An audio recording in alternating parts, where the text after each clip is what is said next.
On a typical morning, a city wakes to the rumbling pulse of its underground metro.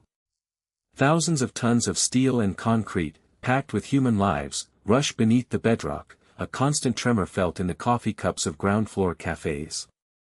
Above, skyscrapers pierce the clouds, their foundations sunk deep into the earth. Pedestrians walk on sidewalks, unaware of the vast, intricate network just meters below, carrying an impossible load. These tunnels, some of the largest man-made subterranean structures, are engineering marvels. They are built to last centuries, to withstand the constant vibration of trains, the crushing weight of the earth, and the ceaseless flow of groundwater.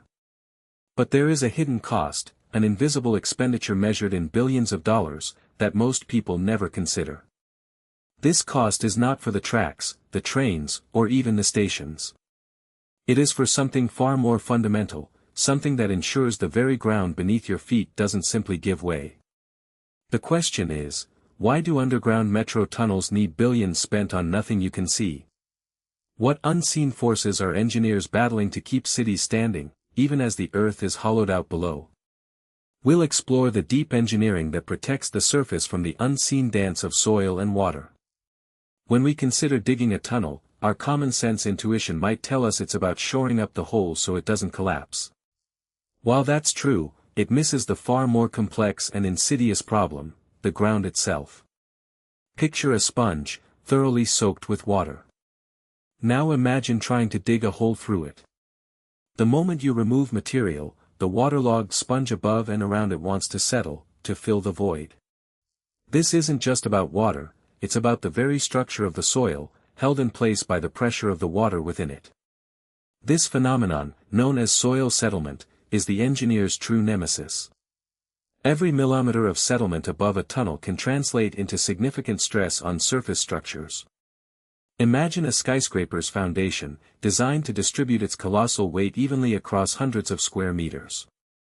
If the ground beneath just one corner settles by a mere 5 millimeters more than the rest, it can introduce catastrophic differential stresses, leading to cracks in walls, structural fatigue, and in extreme cases, partial collapse. In a dense urban environment, where a single square meter of real estate can be worth hundreds of thousands of dollars, even minor settlement is unacceptable. This is why the invisible battle against groundwater, and the millimeter-perfect tolerances it demands, accounts for a staggering portion of metro construction budgets. Let's begin with the initial phase of tunnel construction, particularly for methods like cut and cover, in shallower urban areas, or the launch and receiving shafts for deeper, bored tunnels. The first challenge is always the water table. Most major cities, especially those near rivers or coastlines, sit on top of saturated soil. Digging into this is like trying to build a castle on a beach during high tide. The solution, which began evolving in the mid-20th century, is the diaphragm wall, or slurry wall. Imagine building a narrow trench, perhaps a meter thick, but tens of meters deep, around the perimeter of your proposed excavation. As the digging machine, often a specialized grab or hydrophrase, excavates the soil, the trench immediately fills with a viscous, mud-like liquid called bentonite slurry. Bentonite is a natural clay, primarily montmorillonite, which, when mixed with water, creates a thixotropic fluid. This means it behaves like a liquid when disturbed or sheared, but quickly thickens and forms a gel when left undisturbed.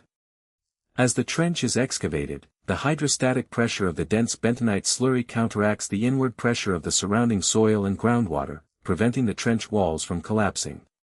It's an ingenious trick, using a liquid to hold back earth and water, creating a temporary, self-supporting excavation. Once a section of the trench is stable, a steel reinforcement cage, sometimes weighing many tons and rising over 30 meters tall, is lowered into the slurry.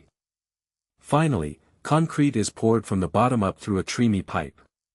Because concrete is denser than the bentonite slurry, it displaces the slurry upwards, pushing it out of the trench to be recycled. What remains is a permanent, watertight concrete wall that forms the perimeter of the excavation, often extending many meters below the final tunnel depth. These walls, which can be 60 to 80 centimeters thick and extend 30 meters or more into the ground, form a giant bathtub, within which the main tunnel or station box can be safely excavated, in the dry. The cost of these slurry walls alone, for a complex metro station, can run into the tens of millions of dollars, a massive investment in something that will largely disappear beneath the surface. For deeper tunnels, bored by a tunnel boring machine, or TBM, the challenge shifts. A TBM is essentially a mobile, cylindrical factory that simultaneously excavates earth, removes spoil, and installs the tunnel lining as it advances. These machines are themselves engineering marvels, some weighing thousands of tons and stretching over 100 meters long. Modern TBMs, particularly earth pressure balance machines, EPBMs, or slurry TBMs, are designed to maintain constant pressure at the tunnel face, precisely balancing the excavation rate with the pressure exerted by the surrounding soil and water. This balance is critical to prevent ground settlement above. If the pressure at the tunnel face drops too low, the soil above can sag inwards. If it's too high, it can cause ground heave, pushing the surface upwards. The precision required is astounding, often demanding the TBM operator to maintain face pressure within a narrow range of a few hundred kilopascals, or roughly the pressure a small car tire exerts on the road. As the TBM advances, it leaves behind a finished tunnel lining, typically composed of precast concrete segments. These segments are usually trapezoidal, allowing them to form a circular ring when assembled. Each segment is manufactured with incredible precision, often to tolerances of less than 2 millimeters. Why such exacting standards for something that will be buried deep underground? Because these segments are not just structural, they are the primary line of defense against groundwater. Imagine each concrete segment as a giant Lego brick. For the tunnel to be truly watertight, the seal between these bricks must be absolute. This is achieved through sophisticated gasket systems. Embedded within the edges of each segment are grooves designed to accommodate continuous elastomeric gaskets, often made of EPDM rubber or a similar synthetic polymer. These gaskets are compressed as the segments are bolted together, creating a watertight barrier. The design of these gaskets is itself a complex field, requiring engineers to consider material elasticity, long-term degradation, resistance to chemical attack from groundwater, and the precise amount of compression needed to achieve a seal without overstressing the concrete. A leak, even a minor one, is not just an annoyance, it can lead to long-term structural issues, as seeping water can erode the soil around the tunnel, leading to localized settlement and the potential for larger-scale damage. The cost of manufacturing these precision segments, including the high-tech gaskets, can easily represent 30 to 40% of the total tunnel construction cost. Which of these machines would you least want to be standing next to? Tell me below. But the battle against settlement isn't just fought during construction. It's a continuous, real-time fight that lasts for the entire lifespan of the tunnel. This brings us to one of the most crucial, yet entirely invisible, expenditures: real-time settlement monitoring. Engineers don't just build the tunnels and hope for the best. They install an intricate network of sensors across the entire influence zone of the tunnel. This includes tilt meters on nearby buildings, automatic leveling systems on surface roads, extensometers measuring subsurface ground movement, and piezometers monitoring groundwater levels. These sensors feed data into a central system, often 24 hours a day, 7 days a week. The data is analyzed for trends, and any movement exceeding predefined thresholds triggers an alert. For a major metro project, these thresholds can be incredibly tight.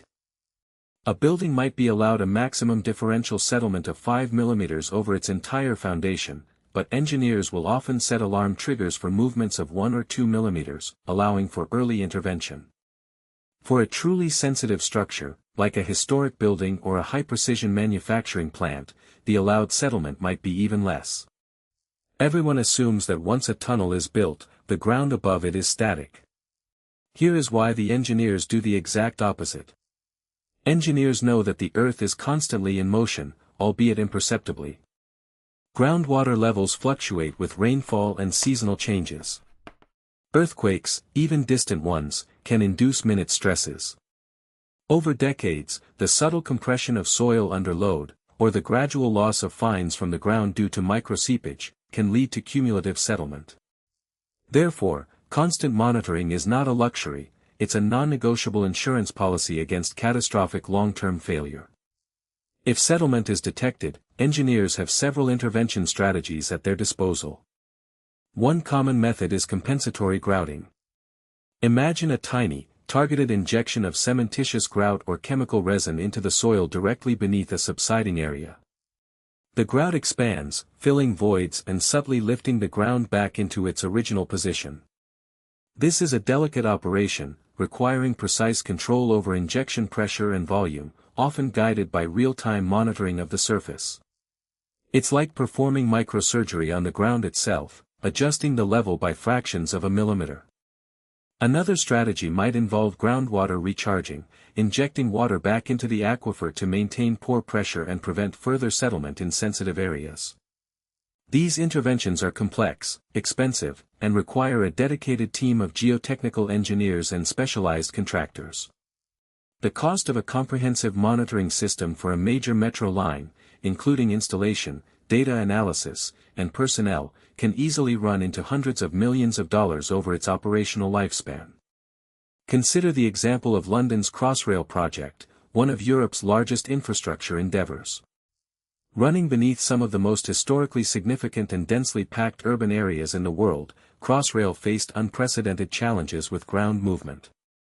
Over 100,000 monitoring points were installed along the route, with some areas having instruments every few meters. The tunnel path passed directly beneath iconic structures like the Houses of Parliament and the British Museum. Even millimeter-level movement could not be tolerated. The real-time data from these sensors allowed engineers to make continuous adjustments to TBM operations and implement highly localized compensatory grouting, precisely controlling ground movement within astonishingly tight tolerances. This commitment to invisible precision allowed the multi-billion-pound project to be completed without significant damage to the historic fabric of the city above. The actual trick, the core insight that governs this unseen battle, is this: underground metro tunnels are not just holes in the ground, they are intricate, pressurized ecosystems. The constant, delicate balance of groundwater pressure, soil mechanics, and structural integrity is maintained through sophisticated membranes, precise construction, and ceaseless vigilance. The billions spent on what appears to be nothing are investments in invisible forces, the hydrostatic pressure of bentonite slurry, the impermeability of rubber gaskets, and the predictive power of real-time sensor data. These invisible systems protect the colossal weight and value of the surface city from the subtle, yet relentless, forces of the earth itself. They are the unseen guardians of our urban landscape. The bigger the machine, the simpler the trick that makes it work.